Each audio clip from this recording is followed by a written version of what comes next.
Okay, back to part 3 of my 3-part series with the George Floyd. I guess I have to say the word murder.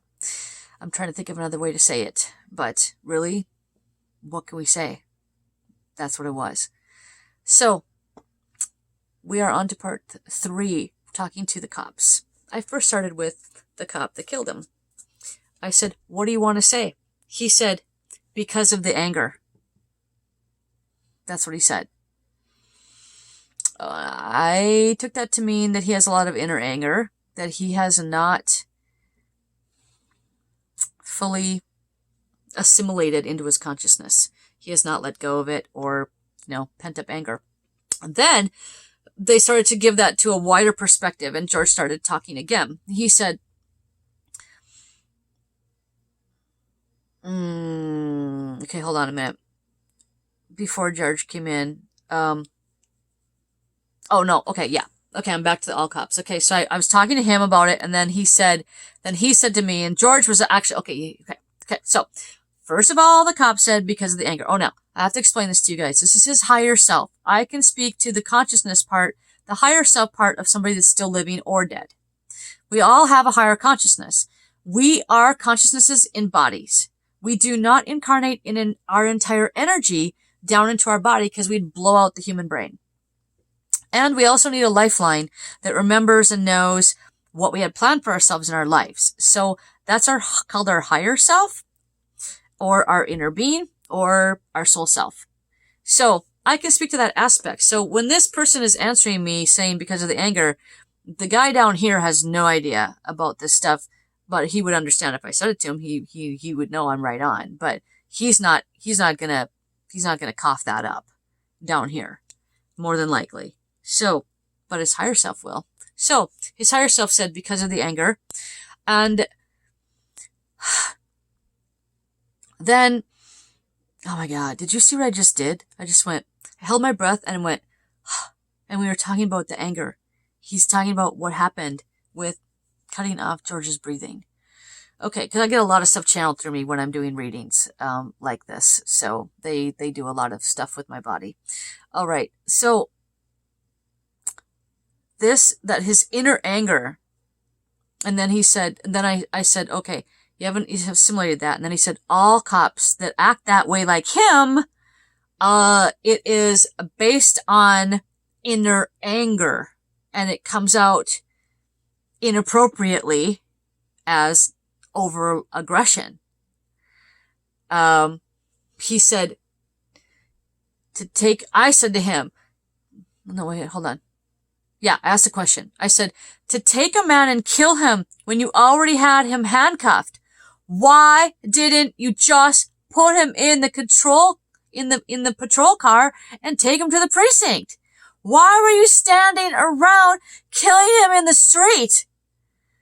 He said, all cops that act that way have a short trigger and enact long-term, way over-the-top reactions to things that perpetrators say during their arrests, have anger inside that they have not fully processed, and it's coming out during the stops with people.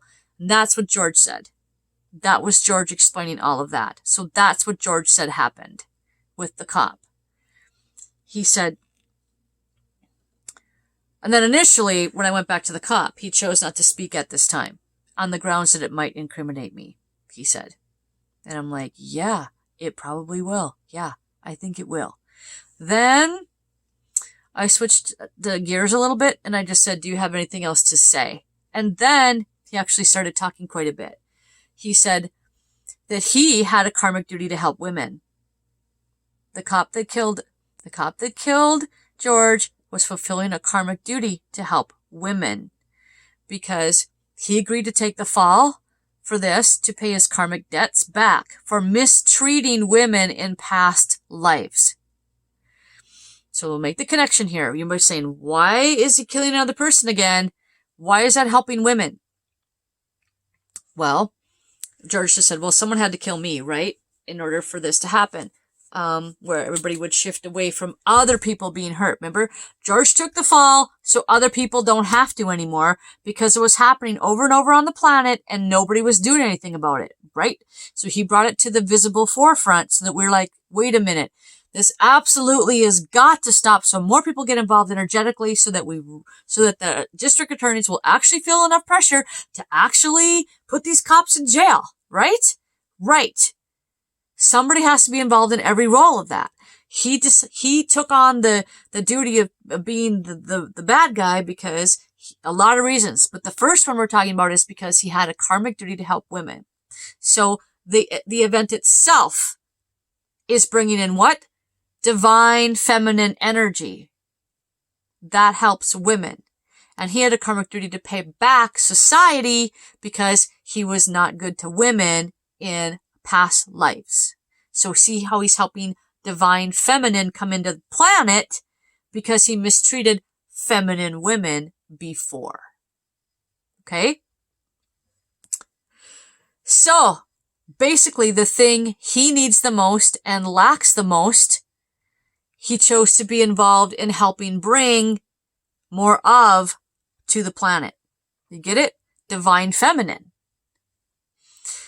And he is stuck soul-wise. This is the other reason. He is stuck soul-wise. He tends to take jobs on the planet during his lives here. This is all of his lives, not just this life. During his many lives, he tends to go for jobs where he can hide behind the job and have something cushy and not have to expand himself. Consciousness-wise. He can just get the job and then he just coasts the rest of his life. So, for him, this turn of events is kicking him in the ass and causing him to be catapulted to grow because he can't be a cop anymore. He's done. So he has a choice for the rest of his life, and he will be choosing some soul growth. But sometimes we have to be kicked pretty hard out of our comfort zones, right? Right. All of us do. We get in our comfort zones. So this is helping him to become a better person. And he wanted to become a better person because he's always stuck and he doesn't push himself hard enough himself. So society is pushing him in this life. Do you get that? He's getting past a huge barrier. He just said thank you. His higher self just said thank you to the world and society because he was stuck all the time at the same level. And now he's like, phew, he broke free of it and he's going to move on. So, and he said George has already forgiven him. So there's just so much God stuff going on here. It's very, very big. And he also said he is very, very, very sorry to George's fiance and family for what they have to go through. He's very, very sorry. He said obviously the guy down here is not going to be sorry right now, but he might be on the inside. I don't know. I haven't read him like that directly, but I'm just talking to his higher self aspects right now. About the actual event and what's going on with that. So, he just wanted to say he is extremely, extremely, extremely sorry. But he said there are higher soul reasons for all of this, and most of us are not yet able to hear that coming from the bad guy. So his higher self says, I'm down there playing the bad guy, and there's a lot of higher soul reasons or higher soul reasons that are good why all this is happening for everybody involved, but people aren't going to listen to me because I'm the bad guy. So he does admit that he's a pretty bad guy to have done something like this. He's clarifying he did not do this as a good act. He said when he knew he was doing this, he said he's not calling himself as, hey, I really did a good thing killing George. He knows that's not a good act. He's not calling that good, but he's saying a lot of good is coming from it. He said he knows it's wrong, but he needs to push himself in the hot seat so he will move on and move up from where he's leveling off his consciousness. And he wanted to clarify that this is all things that he also chose before he incarnated. He says, if you ask my lower self about any of this, I will deny it all. And he does not see himself in that manner. His lower self does not see himself in this manner at all. His lower self sees himself as, a guy that was doing his job and out there being a cop, and now his life is ruined. So, yeah, we're going to get two completely different stories from higher self to lower self aspects of him. I said, okay, thank you. I said, okay, other three cops, do you want to say anything? They said, yep. See no evil, hear no evil. I'm like, yeah, pretty much. I said, yeah, about that. Let's discuss that. They said, I don't know. I said, yeah, that's the issue here. It's not, they said, it's just not done. Cops don't correct each other. They see that some of these men are going over the top and they are going against regulations and rules and breaking laws, but they don't normally keep each other in a checks and balances system. They don't go back up to the precinct and say, look at what happened today with so-and-so. They just let each other do stuff, and it's kind of an unwritten law. They don't really call each other out if rules get broken out in the field on calls. That's why those were the cops. They said that's why we were the cops planted all around him, because we are supposed to change that. So we were all the ones that don't do stuff, because, maybe once in a while a cop does, but most of the time they don't, because they look out for each other, right? And they don't want to lose their jobs either, and they don't want retaliation, right? So it's just kind of a peer thing, a peer pressure thing, and we're here to change that. And that's what they just said. That's all three of them. They said, we're here to change that. So they're also helping to change it by being the ones that didn't change it. Does this make sense to you guys? We've got lower aspects and higher aspects of our consciousness and our wants. They have been subconsciously under the surface asking for changes. They want some of this stuff changed. They don't like what they see happening, and they're afraid to act. So they've been asking the universe if some of this stuff could change. So the universe has said, fine, you want to change it? I'll put you there. So they're changing it by being passive. You get that? Hopefully I'm explaining that well enough. So that's what they said. They said, we're here to change it. And that's why we were the ones there. And that's why we didn't change it then, because it will get changed for the better. They said, once again, if we would have changed it at that day, it would have just gone on like another cop incident that never made the news. And then all the other people would have been continually brutalized, hurt, mistreated, and had trauma happen that they want to help stop on the planet.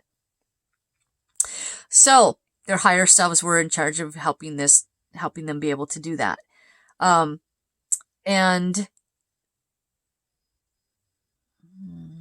if I'm quiet for a minute, it's because I'm doubling up on what I already said. So let me just read my notes. Do you see this changed? That's the ones. Yep. Working through their negative examples to make it okay for the higher selves, working through their negative examples to make it okay for cops call it out and fill officer the brake law. Yeah. One just said, it's bad enough for people to crowd around and film it. That's a red flag, right? Okay. Yeah. They're saying, if it's bad enough, if what's going on is bad enough for people to crowd around and film it, somebody should be stopping it, right? Right. That's what they're saying. So they're saying they asking for a change and agreed that things get out of hand out there, that their consciousnesses are agreeing to this. They see it, but they're not doing it outwardly physically. It still happens through their non-physical thoughts to get them to facilitate the change. So, the universe said, okay, we'll put you out there and make it so you can help make it okay to report it when a fellow officer breaks the law. Okay. And they said, okay. So good and bad there. You can see both sides of what was going on. And, when we're all dead from these lives and we're up in between our lives again, it's really all about growth down here, and everybody's trying to grow, and we have to forgive everybody for where they're at. Everybody's somewhere, people. Everybody's somewhere, and we don't really die. This is a game. Just so you know, planet Earth is a game. It's a simulation. We're down here to learn and to grow. So they're doing their part too, to learn and grow. Okay, that's it. That's what I had. That was the end. So hopefully this is a huge amount of information that doesn't burn your brains out. And hopefully this helps everybody to see what was happening this week in different perspectives. And hopefully we can all keep working together to bring in the balance to the planet. And once again, my absolute sincerest condolences to the family of George Floyd. All right, we'll talk again soon.